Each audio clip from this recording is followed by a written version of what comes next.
Whatever you think about Nigel Farage, he opened up a very important discussion, and that is about why people have their bank accounts closed. He found this information out via a subject access request, which he said, to my surprise, that he only found out about just recently. But being a lawyer, I might be surprised that many people don't know about this before they do, but that's why I'm making this video about it now. Because whether you've had your account closed or whether you are worried about having your account closed, you need to watch the rest of this video. Because if you get into that situation where you've had, let's say, a bank account closed, or any other decision against you which you don't agree with or you don't think is fair, then you can find out any information that the company holds about you which may have led to that decision by using a subject access request. So what is a subject access request? Well, under the data protection legislation, you as the data subject, which is an individual about whom an organization might hold information which can identify you, and that information is about you, you have various rights under data protection law, one of which is the right of access. There are others, such as the right of erasure, the right of rectification, and so on, but the one that I'm talking about here is the right of access and subject access. So if you make a subject access request, you can send to a company a request to provide you with all the information that they have about you, either everything or, which is better, a more narrow version of information that you do request about a given decision. For example, please tell me all of the information that led to this decision. It might be a credit decision. It might be the decision to close your bank account. But when you make such a request, here is how you do it, because it's actually relatively simple. First of all, just label the request as a subject access request. You, for example, send an email headed subject access request, or you send a letter with the same heading. The date of the request, your name and any aliases or other names that you're known by so that they can identify who you are. Any information that they might use to identify who you are, such as account numbers, even employee numbers, customer references, things like that. Your current contact details so that they can contact you, such as a phone number, email address, or postal address. And then, and this is really the important bit, a comprehensive list of the information that you want access to. So what do you want to see? Do you want to see the decision-making process and the information that they use to reach a certain decision? In which case, specify the decision and the information that you'd like to see that led to that decision. Only if you don't know what the information is, you should request all of it. But the danger with that is they make it more difficult for you, take longer to process it, because just to have a very broad request such as send me everything can very often be seen as a fishing expedition and give the company some reasons not to comply with that request. But if it's sufficiently clear and ideally sufficiently narrowed, then there's no reason that the company shouldn't comply with that request within a given time period, which I'll come back to in a moment. As a final caveat to all of that, please don't include details of your relevant complaint only to the extent that it relates to the information that you want.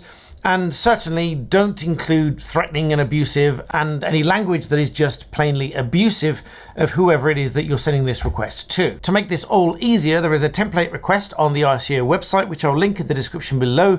You can send this off to the company and they have to comply with it within a given time frame. It should be noted that this doesn't have to be made in writing. You can make this access request verbally, such as on the telephone. You don't have to use any compulsory standard form that the company provides you with. For example, if they send you a lengthy form and say you must fill this out first, that's not in compliance with the law.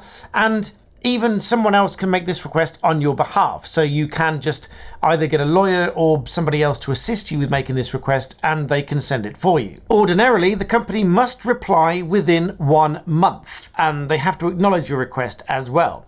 If they need longer than that, they need to tell you they need longer than that and why they need longer than that. As to whether it costs you anything, ordinarily, it should not cost you anything. So in most circumstances, it should not cost you anything, they should do this free of charge. However, the company can make a reasonable charge to cover the administrative burden and the costs associated, but only if they think that your request is manifestly unfounded or excessive. But just as another warning to this, which some people misunderstand, the company is not necessarily obliged to send you full copies of all emails to and from their relative employees within the department, and necessarily who wrote them. Sometimes they can just send you the information that's contained within it, or the email, but without, as in redacted versions of who sent it and to whom it was sent, because that is not necessarily relevant to your information, and it may be redacted to protect the information of the individual that sent it. And finally, there are some situations where the information might be exempt, either some of it or all of it, but that is of course where it gets a little bit more complicated. So Nigel Farage has raised a very important issue.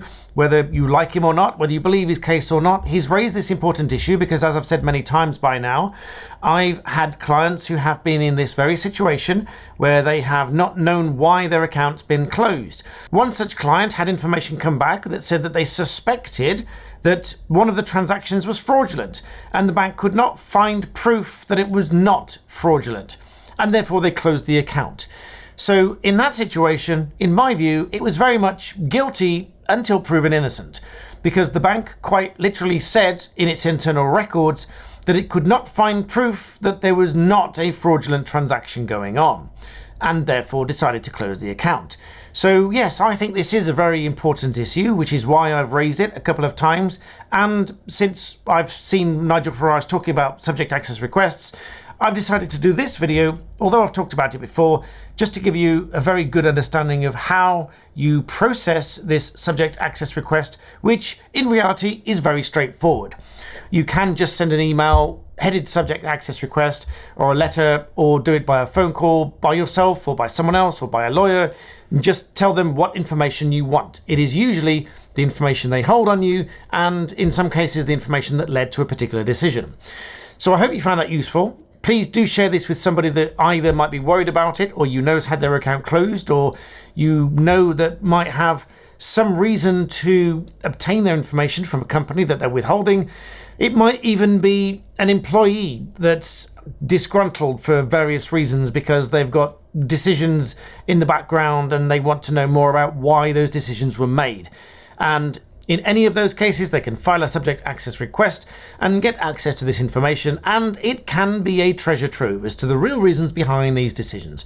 So I hope you found that interesting. Please do hit the like button and subscribe if you found that interesting. And just as a reminder, please do subscribe to Black Belt Secrets, linked in the description below, because I do have some personal thoughts on all these things, and I have opinions, and I am free to share those opinions. But I won't necessarily do them here on Black Belt Barrister. I may well do them on Black Belt Secrets, linked below. For example, in this particular case, the reason I think this Nigel Farage thing is really important is because I've had a real client facing exactly the same issue that had zero airtime, zero media coverage, because let's face it, with all respect to the client, nobody cared about who they were. And I could have gone to media, I could have done anything else, and most probably no one would have printed the story, because it's just one of reportedly thousands of cases exactly like theirs, where the bank just closed the account for next to no reason, at least in my view. But for more about what my view really is in that situation, check out Black Belt Secrets. I'll tell you the secrets of what really happens. And thank you for watching.